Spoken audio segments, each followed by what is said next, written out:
welcome to instant tutorial. I'm Shaista Khan. Please like and subscribe our channel. तो अभी हम क्या करें, जो हमारा आज का टॉपिक है वो फिर से इलेक्ट्रिक पावर ही है। क्यों? क्योंकि हमने क्या किया था, इसका एक पार्ट जो है हमारी जो प्रीवियस क्लास थी उसमें ही हमने उसको क्या कर लिया था, उसको हमने डिस्कस कर लिया था। अब हम जो इसके बचे हुए पार्ट है उसको हम आज अपने इस क्लास में क्या करेंगे, फुल्ली डिस्कस कर लेंगे। यानी उसका थ्योरेटिकल पार्ट जो है अब वो लेफ्ट ओवर नहीं रहेगा, उसको हम इसी में कंप्लीट कर लेंगे। तो चलिए फिर शुरू करते हैं। तो हमने पढ़ा था लास्ट जो हमारा इलेक्ट्रिक पावर का जो फर्स्ट हमने क्लास की थी उसमें हमने उसका फॉर्मूला सब डिराइव किया था, ठीक है। अब उसके बाद अगर किसी बल्ब पे अगर लिखा हो कि ये 100 वॉट का बल्ब है तो इसका क्या मतलब होगा? क्या आपने कभी ऐसा सोचा कि इस बल्ब पे 100 वॉट का बल्ब क्यों लिखा हुआ है, 10 वॉट का बल्ब क्यों लिखा हुआ है? वो उसका मतलब ये होता है कि वो जो बल्ब है वो 100 जूल पर सेकेंड क्या करेगा, इलेक्ट्रिक एनर्जी कंज्यूम करेगा।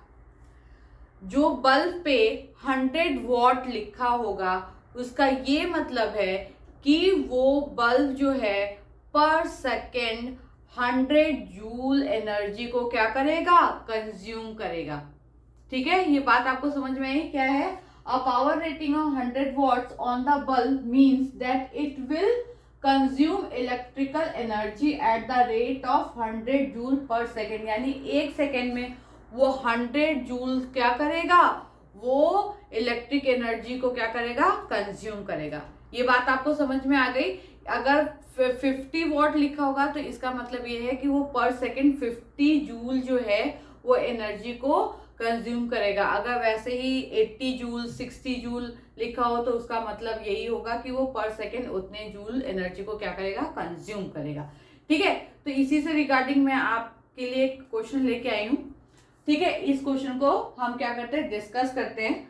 Which has more resistance, a 100 watt bulb or a 60 watt bulb? अब अगर इसमें पूछा है कि किसका रेजिस्टेंस ज्यादा होगा, 100 वॉट के बल्ब का कि 60 वॉट के बल्ब का। तो अगर आप देखोगे तो जो 100 वॉट का बल्ब होगा वो क्या करेगा, वो ज्यादा ग्लो करेगा, और जो 60 वॉट का बल्ब होगा वो कम ग्लो करेगा। ठीक है, अब इसमें किसमें रेजिस्टेंस ज्यादा होगा, किसमें रेजिस्टेंस कम होगा, अब ये जो है हम इसका क्या करते हैं, पता लगाते हैं। तो इसका जो सोल्यूशन है वो क्या होगा, जैसे हमने एक फॉर्मूला देखा था P = V²/R देखा था। इस चीज को हम ऐसे भी समझ सकते हैं, ओरली भी समझ सकते हैं, लेकिन मैं आपको इस फॉर्मूले के उससे हेल्प से क्या करूंगी, इसको समझाऊंगी और फिर ओरल भी आपको मैं बताऊंगी कि कैसे। ठीक है, P = V²/R। लेकिन आपको ये पता है कि अगर हम डोमेस्टिक वैल्यू की बात करते हैं, अगर हम घर में बात करते हैं तो घर में जो गवर्नमेंट हमें वोल्टेज देती है वो कितनी देती है, 220 वोल्ट। कितनी देती है, 220 वोल्ट। तो यानी कि जो हमें वोल्टेज मिला वो क्या होगा, वो कांस्टेंट होगा। क्या होगा, वोल्टेज जो हमें डोमेस्टिक वैल्यू जो हमें मिलती है 220 वोल्ट, वो क्या होगी, वो कांस्टेंट होगी। वो ऐसा नहीं होगा कि 100 वॉट के लिए कोई और वोल्टेज है और 60 वॉट के लिए कोई और वोल्टेज है, ऐसा तो नहीं होगा। वो एक ही वोल्टेज उसको मिलेगा 220 वोल्ट। और आपको ये भी पता है कि जो हमारे डोमेस्टिक सर्किट होता है वो कैसा होता है, वो पैरेलल में होता है। क्या होता है, पैरेलल में होता है। तो पैरेलल में होने की वजह से जो भी बल्ब होगा उसको वोल्टेज तो सेम ही मिलेगा। पैरेलल में क्या होता है, वोल्टेज सेम रहता है, करंट की वैल्यू क्या होती है, डिफरेंट होती है। ठीक है ना, तो वोल्टेज तो सेम ही रहेगा।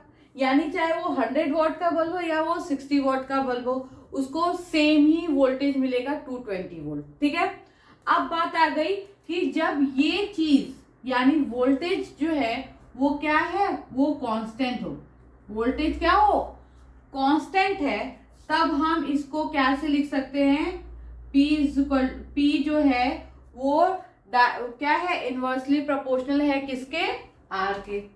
ठीक है, पी के। अब अगर ये ऊपर वाला पोर्शन जो है कांस्टेंट हो जाए तो अगर हम उसको हटाएंगे तो ये क्या होगा, प्रोपोर्शनलिटी लग जाएगी ना। अगर हम कांस्टेंट हटा रहे हैं तो क्या होगा, हम इसको ऐसे भी लिख सकते हैं कि यहाँ पे प्रोपोर्शनलिटी आ गई। अब प्रोपोर्शनलिटी आपसे क्या कह रही है, प्रोपोर्शनलिटी आपसे कह रही है अगर पावर बढ़ेगा तो आर कम होगा, अगर पावर कम होगा तो आर क्या होगा, बढ़ेगा। इनवर्सली कोई भी चीज इनवर्सली प्रोपोर्शनल हो तो यही होता है ना कि एक चीज बढ़ती है तो दूसरी चीज कम होती है, और अगर एक चीज क्या होती है, ज्यादा होती है तो नहीं, एक चीज अगर P बढ़ा तो R कम होगा और P अगर कम हुआ तो R ज्यादा होगा। ठीक है, यही तो, अगर डायरेक्टली प्रोपोर्शनल है तो ये भी बढ़ेगा ये भी बढ़ेगा, P भी बढ़ेगा R भी बढ़ेगा। लेकिन यहाँ पे क्या है, इनवर्सली प्रोपोर्शनल है तो इसकी वजह से P अगर बढ़ता है तो R कम होगा, P अगर कम होता है तो R बढ़ेगा। ठीक है, ये बात समझ में आ गई।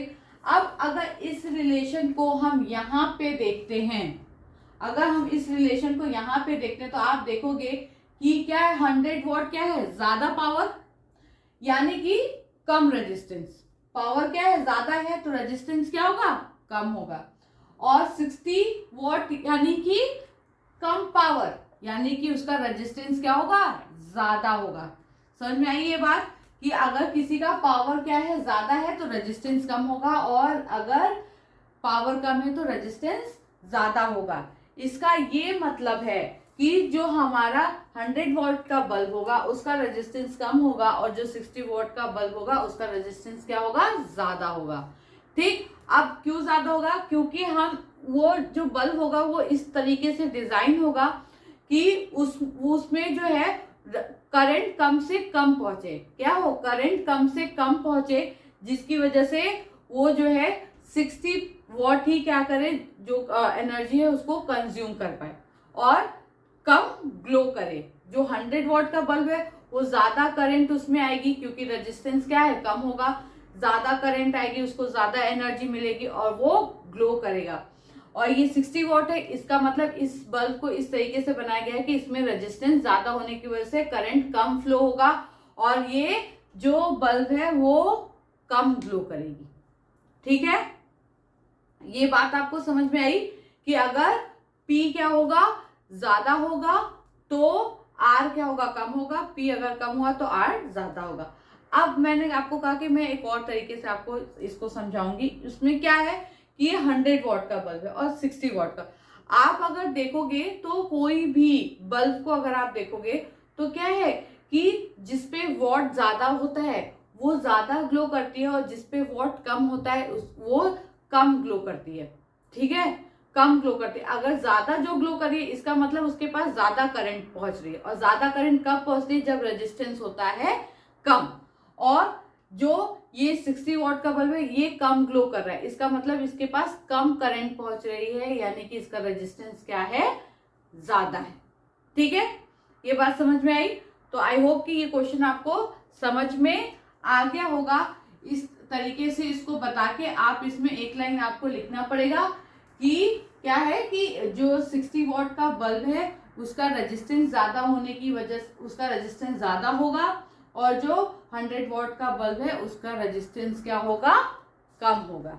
ठीक है, तो अब आई होप कितना समझ में आ गया होगा। अब हम आगे क्या करते हैं, प्रोसीड करते हैं।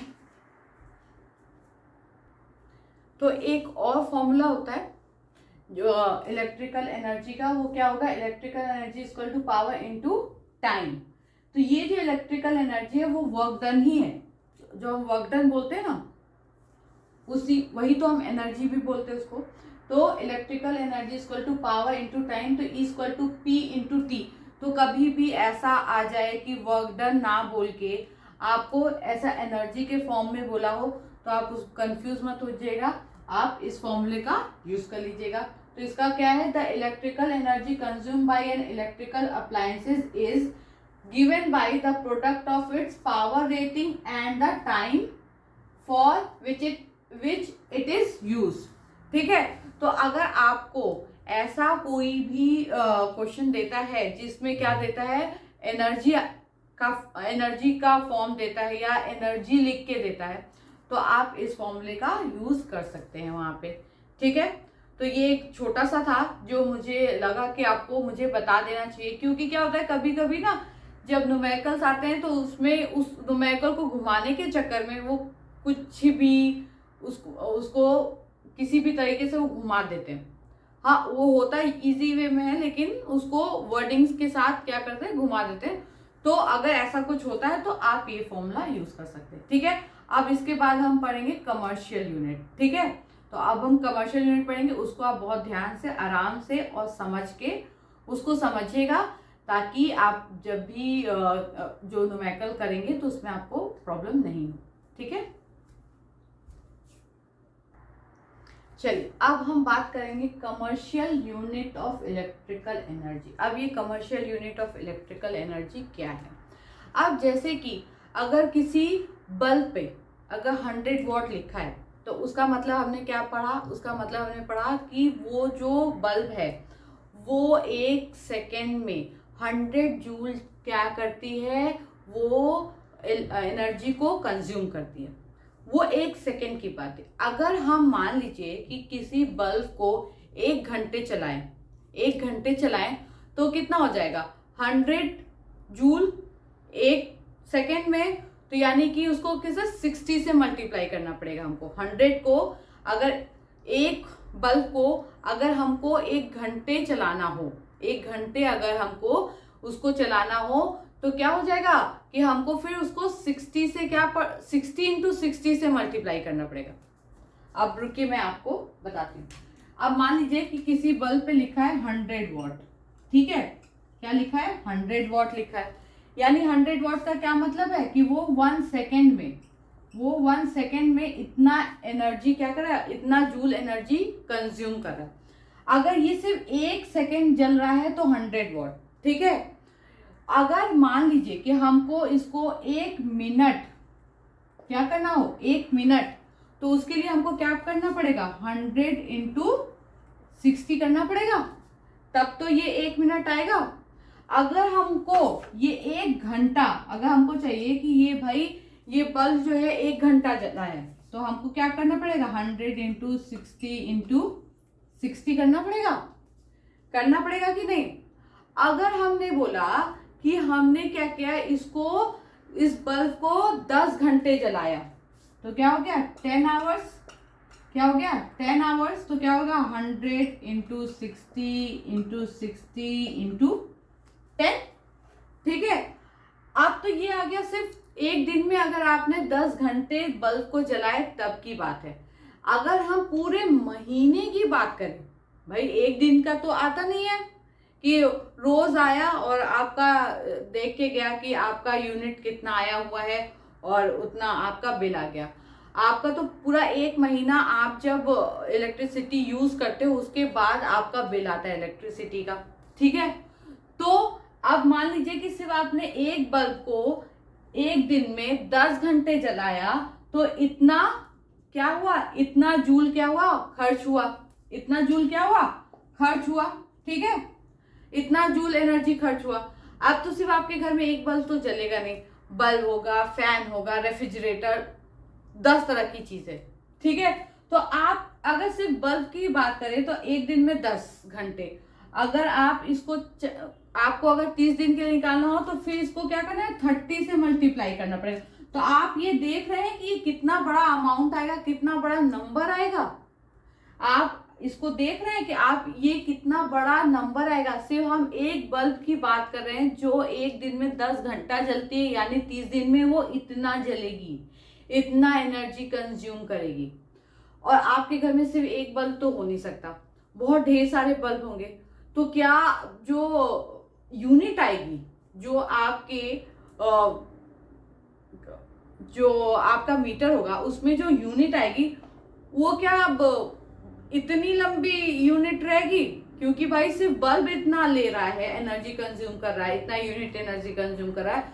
तो जो आपके फ्रिज और कूलर, वॉशिंग मशीन, फैन और जो 10 ठो आपके घर में बल्ब होंगे और भी फैन होंगे, तो उन लोग सोचिए कितनी एनर्जी कंज्यूम करेंगे।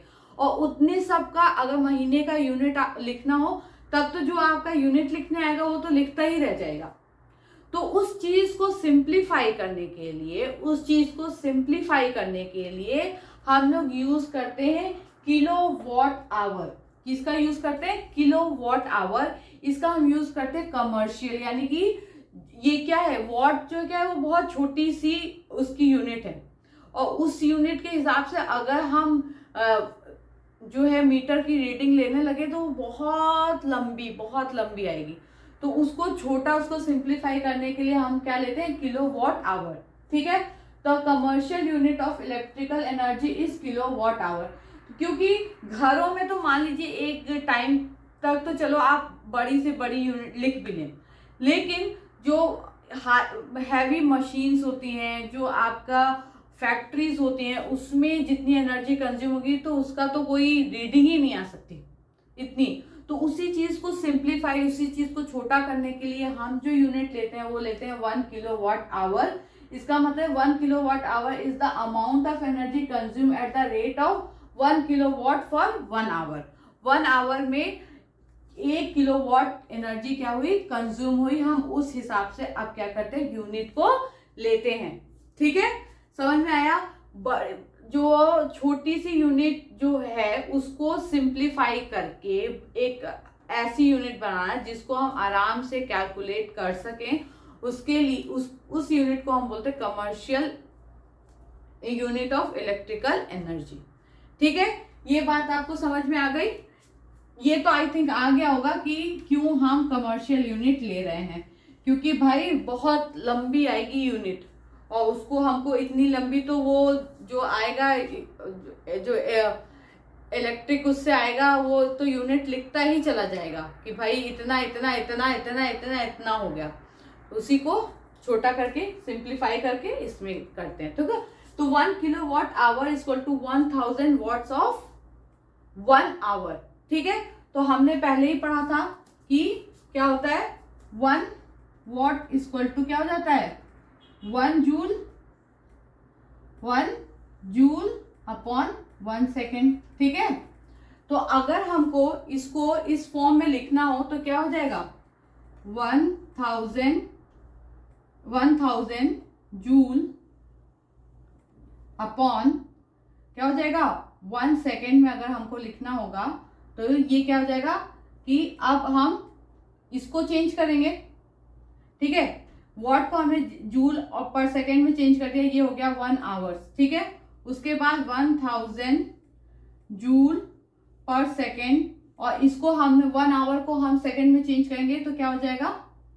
60 इंटू 60, तो ये आ जाएगा 36,000,000 क्या आ जाएगा? जूल।